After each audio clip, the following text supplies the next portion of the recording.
Bonjour Steve. Merci d'avoir accepté notre invitation. Vous êtes docteur HDR en géopolitique, enseignant à Sciences Po Paris à la Paris School of Business. Et nous vous recevons à l'occasion de la tenue prochaine des 11e rencontres géopolitiques de Trouville-sur-Mer. On y reviendra dans quelques instants. Mais avant, quelques mots, Frédéric Ancel, sur l'actualité au Moyen-Orient avec Donald Trump qui déclare au site américain Axios que le détroit d'Ormuz est désormais ouvert. Les voies de navigation internationalement reconnues dans le détroit d'Ormuz sont désormais débarrassées des mines iraniennes, a confirmé de son côté le chef du CENTCOM, Brad Cooper. On en est sûr, Frédéric Ancel, ou est-il préférable de rester prudent pour le moment ? Ah non, mais attendez, ce dont on est sûr, c'est de l'inconséquence et de l'imprévisibilité totale de ce président. Non, le détroit d'Ormuz n'est absolument pas safe, pour prendre un mot, un anglicisme à la mode. Les Iraniens, absolument n'importe quand, de manière diurne ou nocturne, peuvent tirer sur des navires. Ça ne veut pas dire qu'ils le feront, mais il n'y a aujourd'hui aucun accord de paix. Et au-delà de ça, il n'y a même pas de cessez-le-feu officiel entre les États-Unis d'une part et l'Iran d'autre part, et pas non plus d'ailleurs, entre parenthèses, avec d'autres États de la région, je pense notamment aux Émirats. Donc non, mais je vais vous dire, ça fait quelque chose comme la 12e fois, si ma mémoire est bonne, que le président américain annonce que le détroit est entre les mains des États-Unis et qu'il n'y a plus aucun danger iranien. Mais le fait que ça soit confirmé par le patron du CENTCOM ne change pas quelque chose ? Ah ben, le patron du CENTCOM, lui, il obéit au chef des armées.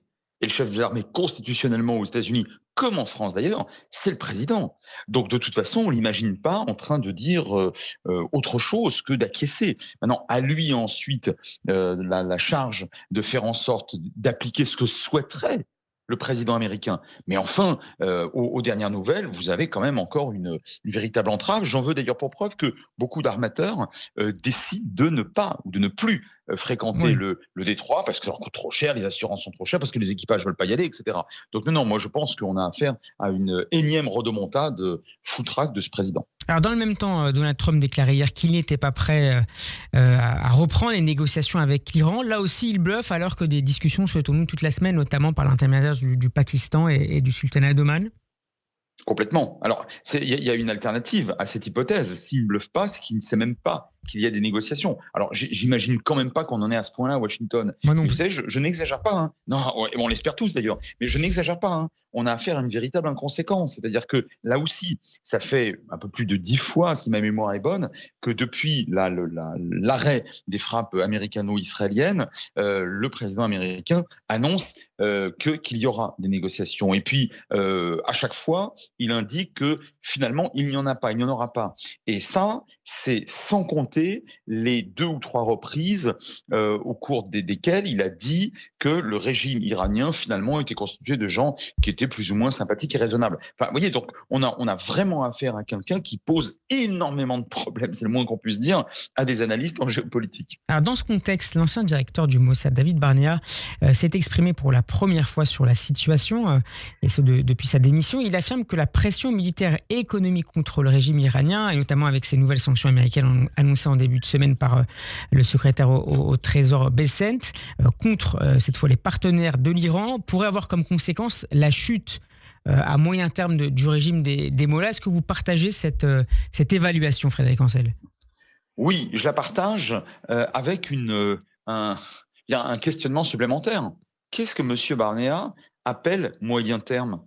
Parce que si le moyen terme, selon lui, c'est entre, je sais pas, 1 an, 2 ans, 3 ans et 50, 60, 70 ans, oui, ça, moi, je peux la faire aussi, cette évaluation-là. Et le problème est le suivant, c'est que vous fragilisez un régime, et ça, il a parfaitement raison. Le régime est objectivement fragilisé. D'ailleurs, sa très grande violence répressive indique non pas une force, mais plutôt une faiblesse. Certes, sauf que ça fait quand même pas mal d'années que beaucoup d'observateurs, pour le coup, pas moi, je me trompe sur beaucoup d'autres choses, mais pas là-dessus, considèrent que, parce qu'ils le souhaitent, parce que tout le monde le souhaite, tous les démocrates en tout cas, que ce régime tombe. Or, j'ai toujours affirmé que les conditions ou une conjugaison de facteurs qui permettraient la chute de ce régime, cette combinaison et cette conjugaison, pour l'instant, n'existe pas. Et il y a au moins une variable nécessaire, c'est le retournement de l'armée régulière en faveur d'une population qui se révolterait un petit peu comme fin décembre et début janvier. Mais pour l'instant, je n'en vois pas la trace. Donc il a raison,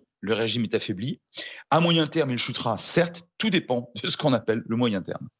Est-ce que des considérations économiques pourraient conduire dans les prochaines semaines, cette fois donc à court terme, la population, malgré la menace de répression massive, à revenir dans la rue ? Alors écoutez, alors je vous dirais plutôt oui. Pourquoi ? Parce que empiriquement, on a vu que depuis au moins les très grandes manifestations de 2009, il y en a eu avant, mais ça là était déjà très importante, que la population n'en peut plus. Enfin, je veux dire, notamment sur le plan socio-économique. Donc là, je réponds à votre question pointue. C'est, à mon avis, sur cette thématique-là et à cause de cette situation dramatique-là, que le régime tombera. C'est pas tellement sur des questions politico-religieuses, à mon avis, je peux me tromper. Ça peut renforcer l'exaspération d'une partie de la population, notamment des femmes, des minorités, etc. Parce qu'on met beaucoup en avant ces derniers jours, notamment en Israël, la question du rationnement en cours du pétrole, de l'énergie en Iran, avec des stations-service qui sont fermées. Ça peut conduire à lever, en tout cas une partie de la population, et à s'interroger sur la manière dont le régime conduit au moins sa politique économique. Oui, d'autant que je vous dis, depuis 2009, ça s'est fait à plusieurs reprises. Mais c'était vrai aussi en décembre-janvier. C'est vrai qu'il y a une contestation qui est politique, avec une soif de liberté, un ras-le-bol de la répression, notamment religieuse. Oui, mais tout ça n'a pas constitué une variable déclenchante, en quelque sorte, déclencheuse, appelez ça comme vous voulez. En revanche, le social, au sens le plus dramatique du terme, bien sûr, lorsque les ventres sont vides, tendanciellement, effectivement, vous avez davantage de chances de voir la population se révolter, ce qui est tout à fait logique. Frédéric Ancel, je rappelle le titre de votre dernier livre paru aux éditions Odile Jacob, La guerre mondiale n'aura pas lieu, justement. Comment est-ce que vous interprétez le voyage du directeur de la CIA, John Ratcliffe, à Moscou mardi dernier ? Il s'y est rendu, semble-t-il, pour dissuader la Russie d'attaquer l'OTAN. Est-ce que Vladimir Poutine peut être sensible cette fois, une fois n'est pas coutume, à cet avertissement américain ? Alors attendez, cher Steve, vous dites une fois n'est pas coutume. À quel moment le président russe a déjà attaqué un pays de l'OTAN officiellement ? Jamais. Je pensais à l'avertissement de l'administration Biden à l'été 2022. Ah oui, non mais attendez, avertissement, 21, certes, pardon. Mais ça ne signifie... 21, oui. Mais non, mais oui, d'accord, ça c'est du côté américain, mais ça ne signifie pas que Poutine était en passe d'attaquer un État de l'OTAN. Jusqu'à maintenant, il l'a jamais fait. Moi, j'ai toujours considéré ce président comme extrêmement brutal et dogmatique. Je crois que je n'invente rien en disant cela, mais ce n'est pas une tête brûlée. Les coups de force qu'il avait déjà menés en Géorgie, en Crimée, à Alep d'ailleurs, en bombardant aussi Alep, etc. Tout cela, c'était pratiquement sans risque. Et il croyait, en envahissant l'Ukraine il y a 4 ans et demi, qu'il n'aurait pas besoin de faire la guerre et que Zelensky tomberait tout seul et que les Ukrainiens réagiraient très peu, et nous aussi, les Européens, et Biden également. Et il s'est trompé là-dessus. Mais c'est pas quelqu'un qui, à mon avis, je peux tout à fait me tromper, j'espère pas, c'est pas quelqu'un qui va prendre le risque proprement hallucinant de frapper un État de l'OTAN. Parce que l'OTAN, en dépit du caractère, encore une fois, très, très foutraque et imprévisible du président de la principale puissance de l'OTAN, ça reste une puissance absolument considérable et en réalité beaucoup plus importante que ce que représente la Russie. Donc moi, ce que je vois dans cette visite, je vous le dis en 2 mots, et l'un n'est pas exclusif de l'autre, c'est un avertissement. Oui, sans doute, parce que c'est vrai que la Russie continue de s'armer, c'est incontestable, mais c'est aussi la duplicité, l'illustration de la duplicité de M.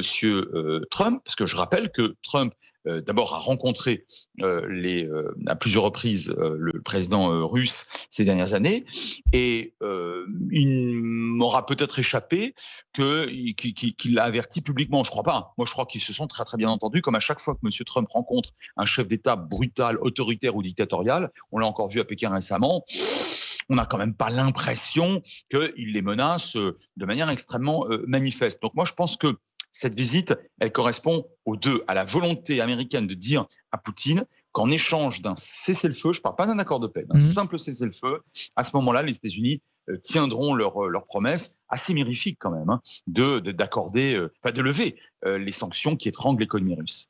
Une incursion dans un pays balte et l'escalade qui pourrait s'en suivre aurait, Frédéric Ancel, nécessairement des conséquences autrement plus graves encore que l'invasion de l'Ukraine en 2022, en particulier pour l'Europe ? Nécessairement, non, mais potentiellement, oui. Mais c'est important parce que là, on est en train de parler de la bombe atomique.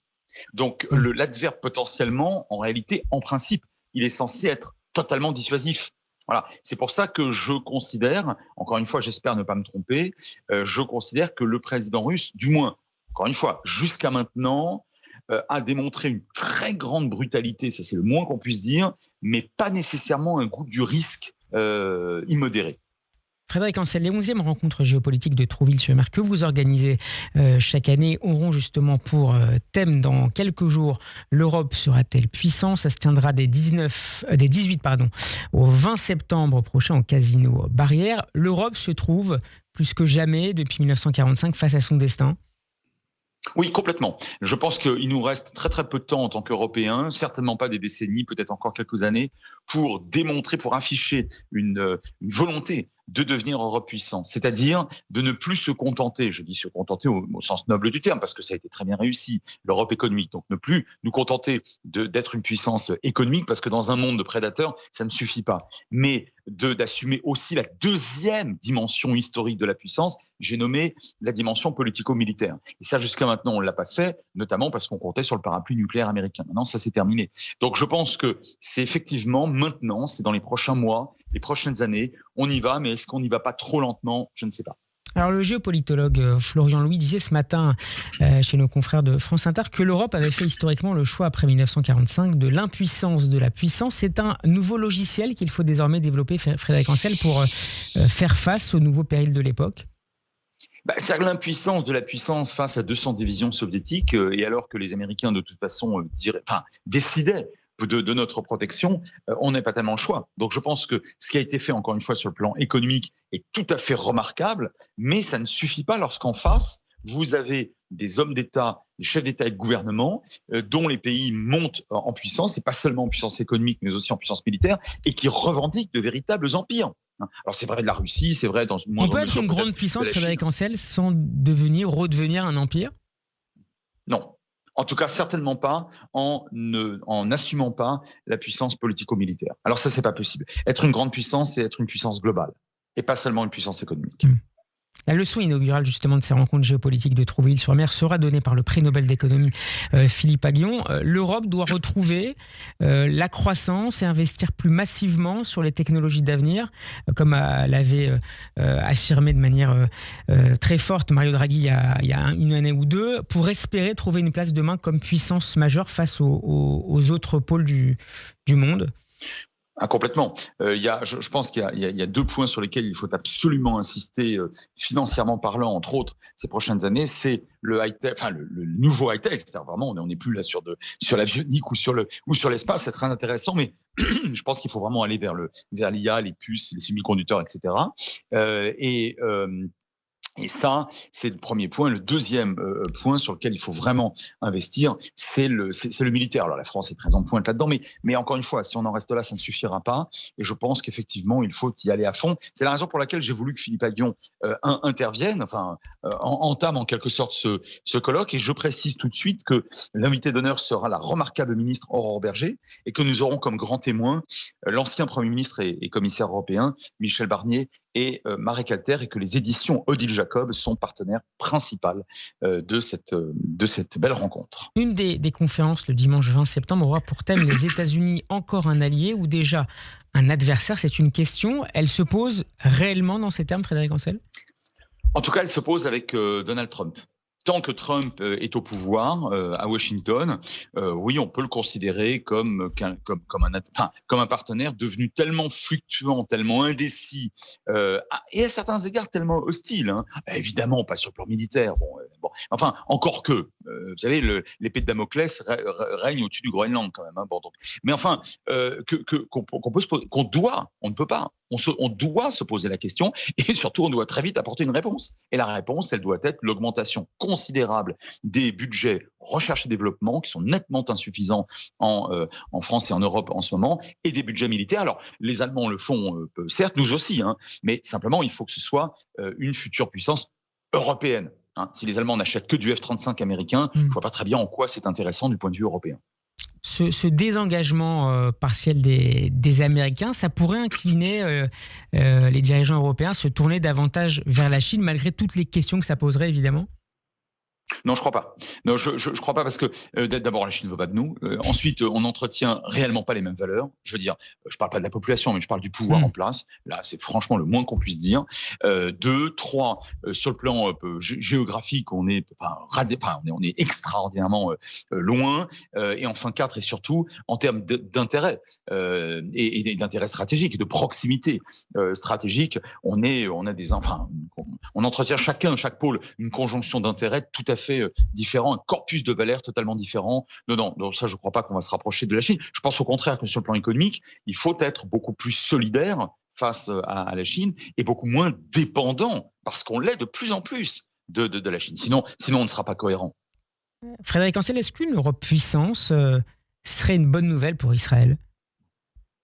Ah, grande question. Alors, vous me parlez de l'Israël actuel dirigé par une coalition ultranationaliste ou par l'Israël qui, à mon avis, mais je peux tout à fait me tromper, sera dirigé par une coalition centriste, on va dire plus traditionnelle, plus modérée, après le 27 octobre. Mais je ne plaisante pas, je pense que ça peut changer beaucoup de choses. Alors, l'Europe plus unie, je ne pense pas que ça joue automatiquement dans un sens ou dans un autre. Ça dépend beaucoup du contexte israélien, du contexte israélo-palestinien. Il faudra voir aussi, à partir de novembre, qui sera à la tête de l'autorité palestinienne, comment se comporteront les États arabes qui sont très, très modérés en ce moment au sein de la Ligue arabe, pour la plupart, en tout cas d'entre eux, notamment les voisins immédiats. Et tout cela vous donne un contexte. Et en fonction de ce contexte, vous voyez, on est hors idéologie. En fonction de ce contexte, une Europe plus unie, peut-être plus intéressante pour Israël ou pas. Mais encore une fois, je pense que les prochains scrutins pourraient apporter de nouvelles réponses et peut-être même et sans doute des réactions différenciées, moins négatives de la part d'une bonne partie des États européens. Merci beaucoup Frédéric Ancel d'avoir été avec nous. Je rappelle que vous êtes docteur HDR en géopolitique et que vous organisez à Trouville-sur-Mer les 11e rencontres géopolitiques. Ça se passera au Casino Barrière. L'entrée est libre et gratuite. Est-ce qu'il faut néanmoins s'inscrire préalablement sur le site ? On ne s'inscrit nulle part, on ne paye rien, on vient comme on est, comme dit la pub. C'est au salon du gouverneur du casino, c'est à 10 minutes de la gare, c'est juste à côté de la mer et on sera formidablement accueillis à Trouville-sur-Mer, comme chaque année, sans discontinuer. Au depuis dimanche 11 ans, 20 septembre. Du 18 au 20 septembre, absolument. Merci beaucoup Frédéric Ancel d'avoir été avec nous. Bon après-midi, à très bientôt sur Radio G. Bon après-midi, au revoir.